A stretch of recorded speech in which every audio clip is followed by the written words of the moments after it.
C'est sur instruction du président de la République, Félix Tshisekedi, qui tient à une collaboration rapprochée entre le ministère des ITP et le corps du génie militaire que le ministre d'État en charge des ITP, Alexis Guissaro-Mouvouni, a échangé avec le général-major Marcel Mbouyou Laïlaï du corps du génie militaire, accompagné de ses collaborateurs.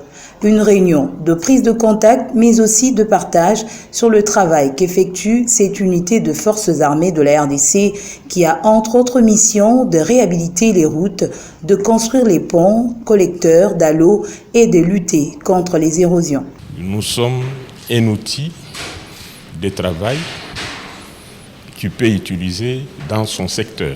Alors, nous avons dit au ministre que nous sommes capables de réaliser tous ces travaux-là. Et comme son rayon d'action va jusqu'à l'intérieur du pays, notre rayon d'action, il couvre toute la République.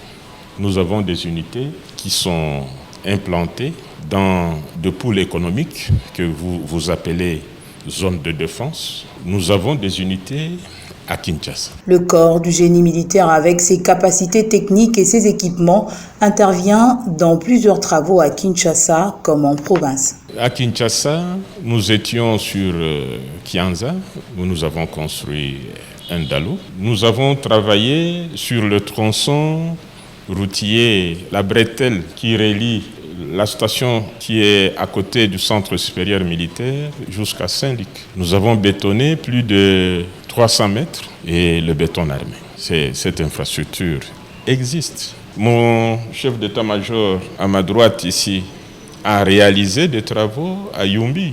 Nous avons, pour ceux qui connaissent Kinshasa, tous les collecteurs que vous voyez sur Selembao ont été construits par le corps du génie. La liste n'est pas exhaustive.